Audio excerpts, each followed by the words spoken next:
Sir ఇక్కడ తెలంగాణలో BRS పరిస్థితి చూసుకుంటే అందరూ కూడా ఎమ్మెల్యేలు, ఎమ్మెల్సీలు అందరూ కూడా కాంగ్రెస్ పార్టీలోకి షిఫ్ట్ అయిపోతున్నారు సార్. అయితే ఇప్పటికే చాలా మంది షిఫ్ట్ అయ్యారు. ఇంకో 20 మంది ఎమ్మెల్యేలు కూడా షిఫ్ట్ అయ్యడానికి అవకాశం ఉంది అని అంటున్నారు. అసలు ఏంటి బీఆర్ఎస్ పరిస్థితి? ఖాళీ అయిపోతుందా? దాని ఉనికన్నా ఉంటుందా లేదా? మరి కేసీఆర్ గారు దీన్ని ఎలా ఫేస్ చేస్తారు సార్? కేసీఆర్కి లేదా బీఆర్ఎస్కి ఇది గడ్డు కాలమే. ఎందుకంటే ముందు పార్టీని నిలబెట్టుకోవడం అనేది చాలా టఫ్ అయిపోతుంది. రేవంత్ రెడ్డి చాలా దూకుడుగా ఉన్నాడు. ఆల్రెడీ ఇప్పటికీ మనకి కేసీఆర్కి 39 సీట్లు వస్తే అసెంబ్లీలో అందులో 7 పోయేసినాయి. ఇప్పటికైతే 32 ఉన్నాయి. 6 మంది ఏమో ఎమ్మెల్యేలు ఆల్రెడీ కాంగ్రెస్లో చేరిపోయారు. ఎంపీ ఎలక్షన్ల ముందు 3 ఎమ్మెల్యేలు దానం నాగేందర్, కడియం శ్రీహరి, తెల్లం వెంకట్రావు వీళ్ళు 3 ఎంపీ ఎలక్షన్ల ముందే కాంగ్రెస్లోకి వచ్చేశారు. ఎంపీ ఎలక్షన్ల తర్వాత రీసెంట్గా వచ్చిన వాళ్ళలో పోచారం శ్రీనివాసరెడ్డి, ఆయన శాసనసభ మాజీ స్పీకర్ అండ్ ఇప్పుడు ప్రజెంట్ ఎమ్మెల్యే, ఆయన వచ్చాడు. అట్లాగే జగిత్యాల ఎమ్మెల్యే సంజయ్ కుమార్ వచ్చాడు. అట్లాగే కాళే యాదయ్య, ఈ 3 కూడా ఈ మధ్య కాంగ్రెస్లో చేరారు. అంటే ఓవరాల్గా 6 మంది ఎమ్మెల్యేలు చేరిపోయారు. కంటోన్మెంట్ ఉప ఎన్నికల్లో కూడా బీఆర్ఎస్ ఓడిపోయింది కాబట్టి 7 మంది ఎమ్మెల్యేలు 39లో పోయారు. ఇప్పుడు ఉన్నది 32. ఈ 32లో కూడా ఇంకా దాదాపు 15 నుంచి 20 మంది దాకా వచ్చేస్తారని చెప్తున్నారు. అంటే రేవంత్ రెడ్డి ప్లాన్ ఏంటంటే దీన్ని మెర్జ్ చేసేయడం, బీఆర్ఎస్ని మెర్జ్ చేసేసే ఒక ప్లాన్లో ఉన్నాడు అసెంబ్లీలో. సో దానివల్ల బీఆర్ఎస్కి ప్రతిపక్ష హోదా కూడా లేకుండా పోతుంది, బలహీన పడిపోతుంది అనేది రేవంత్ రెడ్డి ప్లాన్. గతంలో ఇదే పద్ధతిలో కేసీఆర్ చేశాడు. అందుకని మార్క్స్ కొటేషన్ గుర్తొస్తుంది, history repeats itself sometimes as farce sometimes as tragedy అని. విషాదంగాను ఫార్స్గాను చరిత్ర పునరావృతం అవుతుందని. అదే జరుగుతుంది ఇప్పుడు ఇక్కడ. గతంలో కేసీఆర్ ఏం చేశాడో అదే పని రేవంత్ రెడ్డి చేస్తున్నాడు. గతంలో రేవంత్ రెడ్డి కేసీఆర్ని విలువలు లేవు అది అని విమర్శించాడు. ఇప్పుడు రేవంత్ రెడ్డి అదే పని చేస్తున్నాడు. ఇప్పుడు రేవంత్ రెడ్డి లాగా వీళ్ళు కూడా విమర్శిస్తున్నారు, రేవంత్ రెడ్డికి విలువలు లేవు ఏం లేవని. దీన్ని బట్టి ఇద్దరికి విలువలు లేవు అనేది మనలాంటి ప్రజలు గ్రహిస్తారు. సో రాజకీయ నాయకులకి విలువల గురించి మాట్లాడడం అనేది అంతకంటే కామెడీ ఇంకోటి లేదని. బాపు కార్టూన్ ఉంటుంది, కామెడీని సీరియస్గా చదువుతుంటాడు ఒకతను, సామాజిక స్పృహ అనే దాన్ని చదువుతూ గట్టిగా నవ్వుతుంటాడు. అంటే సామాజిక స్పృహ అనేది అంత కామెడీ అయిందని. అలాగే ఇప్పుడు కానీ బాపు కార్టూన్ వేస్తే విలువలు, రాజకీయ నాయకులు విలువలు మాట్లాడుతుంటే గట్టిగా నవ్వుతున్నట్టే వేస్తాడు అనమాట. సో అలాగే వీళ్ళిద్దరు ఇప్పుడు రోల్స్ రివర్సల్ అయినాయి, వీళ్ళ పాత్రలు మారాయి. కానీ విషయం అయితే అదే. సో అలాగా ఇప్పుడు కొత్తగా ఏమైందంటే ఆల్రెడీ మనకి ఇక్కడ మండలి ఎమ్మెల్సీ అంటాం కదా, మండలిలో 40 మంది సభ్యులు ఉన్నారు. అందులో 27 మంది బీఆర్ఎస్కు ఉన్నారు, 27 మంది బీఆర్ఎస్, 6 మంది కాంగ్రెస్కు ఉన్నారు. ఇప్పుడు ఏమైంది, 6 మంది ఎమ్మెల్సీలు నిన్న కాంగ్రెస్లో చేరిపోయారు. అంటే వీళ్ళు ఇప్పటి వరకు ఆషాఢ అమావాస్య ముందు రోజు జాయిన్ అయ్యారు, బడ్జెట్ సెషన్స్ ముందుగా జాయిన్ అయ్యారు. యాక్చువల్గా వీళ్ళు ఎప్పుడూ జాయిన్ అవ్వాలి, ముహూర్తం కోసం వెయిటింగు. ఢిల్లీ ప్రయాణం ముగించుకొని వచ్చిన వెంటనే ఈ 6 మంది జాయిన్ అయ్యారు. 6 మంది ఎమ్మెల్సీలు ఎవరంటే దండె విఠల్, భానుప్రసాద్, ఎగ్గ మల్లేశం, బుగ్గారపు దయానంద్, ప్రభాకర్ రావు, బసవరాజ్ సారయ్య, ఈ 6 మంది ఎమ్మెల్సీలు చేరారు. దీనివల్ల ఇప్పుడు కాంగ్రెస్కి మండలిలో 12 మంది అయ్యారు, అటు బీఆర్ఎస్కి 21కి పడిపోయింది. సో ఇంకా కొంతమంది ఎమ్మెల్సీలు ఇటు కాంగ్రెస్ వైపు వస్తారని చెప్తున్నారు, ఎమ్మెల్యేలు కూడా వచ్చే అవకాశం ఉంది. ఓవరాల్గా తీసుకుంటే బీఆర్ఎస్ ఖాళీ అయ్యే పరిస్థితి కనబడుతుంది. ఆల్రెడీ కేకే వాళ్ళ అమ్మాయి విజయలక్ష్మి గతంలోనే జాయిన్ అయింది, కేకే కూడా నేను జాయిన్ అయ్యాడు. రాజ్యసభ సభ్యత్వాన్ని కూడా ఆయన రిజైన్ చేశాడు. ఎందుకంటే నేను ఇది బీఆర్ఎస్ నుంచి తీసుకున్నాను, బీఆర్ఎస్ నుంచి ఇప్పుడు కాంగ్రెస్లోకి వెళ్తున్నాను. కాంగ్రెస్లో ఆయనకి మంచి పదవి దొరికే అవకాశం ఉంది.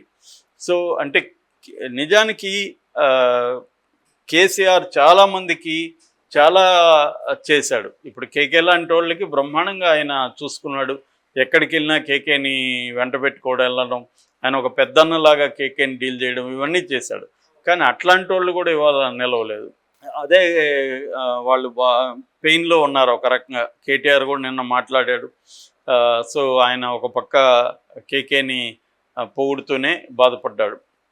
అంటే క్లియర్గా ఒకప్పుడు వీళ్ళు ఉపయోగించిన మెథడ్స్ ఏవైతే ఉన్నాయో అదే మెథడ్స్ని రేవంత్ రెడ్డి రివర్స్లో వాళ్ళ మీద ఉపయోగిస్తున్నారు. అంటే గతంలో శత్రువు వేసిన ఆయుధాలంతా దాచుకొని ఇదే ఆయుధాలని మళ్ళీ శత్రువు మీద ఉపయోగిస్తున్నట్టుగా రేవంత్ రెడ్డి చేస్తున్నాడు. రేవంత్ రెడ్డి లాజిక్ మీరు గతంలో విమర్శించారు కదా, ఇలా ఎందుకు చేస్తున్నారంటే ఆయన లాజిక్ ఆయన చెప్తున్నాడు. ఆయన ఏమంటున్నాడు, మా ప్రభుత్వాన్ని కూలగొట్టడానికి వీళ్ళు డే 1 నుంచి ప్లాన్ చేస్తున్నారు, నేను వాళ్ళని లాక్కుపోతే నా ఎమ్మెల్యేలను వాళ్ళు లాక్కునే అవకాశం ఉంది, దానివల్ల నా ప్రభుత్వం కూలిపోయే అవకాశం ఉంది, దాన్ని నేను ఇవ్వదలుచుకోలేదు, అందుకని నేను రివర్స్ స్ట్రాటజీలో వెళ్తున్నాను అనేది ఆయన చెప్తున్నాడు.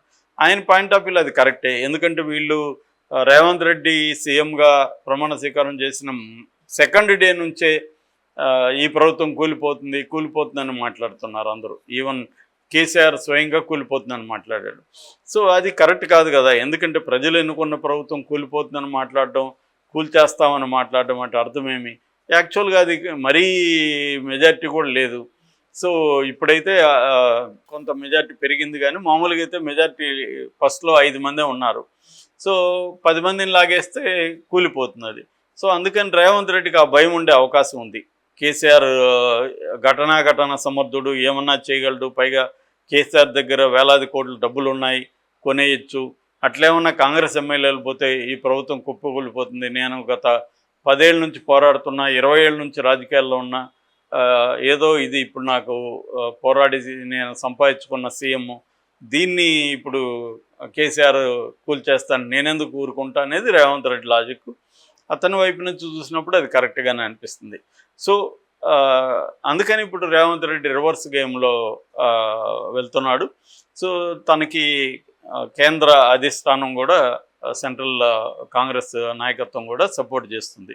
ఎందుకంటే కాంగ్రెస్ బలపడమే వాళ్ళకు కూడా కావాలి. యాక్చువల్గా కాంగ్రెస్ అనుకున్నంత బలపడలేదు అనేది కేంద్ర నాయకత్వం ఉంది. అందుకనే ఒక ఫ్యాక్ట్ ఫైండింగ్ కమిటీ కూడా వేశారు. యాక్చువల్గా 8 రాష్ట్రాల్లో ఫ్యాక్ట్ ఫైండింగ్ కమిటీ వేసింది కాంగ్రెస్, అందులో తెలంగాణ కూడా ఉంది.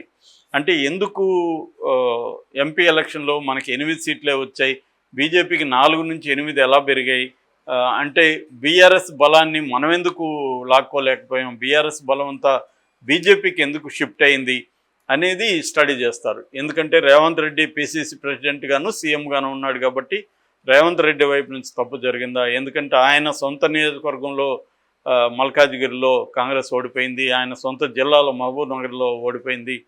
సో రేవంత్ రెడ్డి తగిన ఎఫర్ట్ పెట్టలేదా అన్నది కూడా ఉంది. కానీ రేవంత్ రెడ్డికి ఆల్టర్నేటివ్ ఎవరు లేరు ఇప్పుడు కాంగ్రెస్కి. రేవంత్ రెడ్డి ఒకవేళ ఆయన తగినంతగా అనుకున్నంతగా పెర్ఫార్మెన్స్ చేయకపోయినా, పెర్ఫార్మెన్స్ చేయమని ఆయన అడగాలి తప్ప ఆయన్ని ఇప్పుడు పక్కన పెట్టే పరిస్థితి కాంగ్రెస్కి లేదు. కాబట్టి రేవంత్ రెడ్డికి అయితే ఇప్పుడు డోకా లేదు. కానీ రేవంత్ రెడ్డికి కూడా ఒక ప్రెజర్ అయితే ఉంటుంది. ఎందుకంటే ఎమ్మెల్యే ఎలక్షన్లతో పోలిస్తే ఎంపీ ఎలక్షన్లో బలహీనపడింది కాంగ్రెస్. అంటే రేవంత్ రెడ్డి పెర్ఫార్మెన్స్ అనేది ఖచ్చితంగా మైనస్ మార్కులు పడతాయి. దానివల్ల ఇప్పటికిప్పుడు ఆయనకి డేంజర్ లేకపోయినా ఒక ప్రెజర్ అయితే ఆయన మీద ఉంటుంది. అందుకని ఇప్పుడు రేవంత్ రెడ్డి ఏంటంటే నెక్స్ట్ స్థానిక ఎన్నికల్లో నిరూపించుకోవాల్సి ఉంటుంది. సో స్థానిక ఎన్నికల్లో నిరూపించుకోవాలంటే బీఆర్ఎస్ బలాన్ని తను లాక్కోవాలి, బీజేపీకి వెళ్లకుండా చూసుకోవాలి. అది ప్రధానంగా రేవంత్ రెడ్డి ముందున్న స్ట్రాటజీ.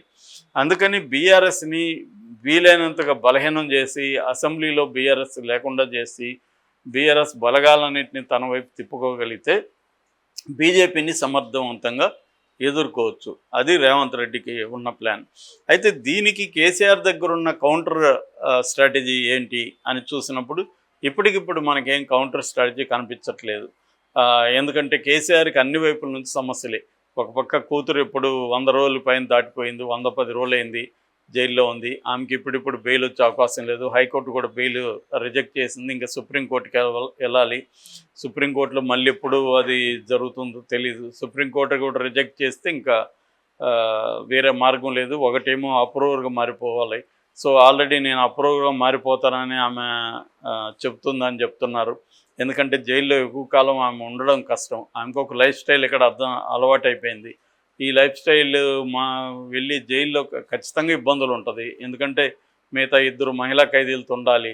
సో ఆ మహిళా ఖైదీలు ఎలాంటి వాళ్ళు, వాళ్ళకి ఎలాంటి ఆరోగ్య సమస్యలు ఉన్నాయి, ఇవన్నీ ప్రాబ్లమ్సే. సో వీటిలో నుంచి ఆమె జైల్లో ఎక్కువ కాలం ఉండలేదు. సో అప్రూవర్గా మారితేమో కేసీఆర్కి పరువు ఇబ్బంది అవుతుంది.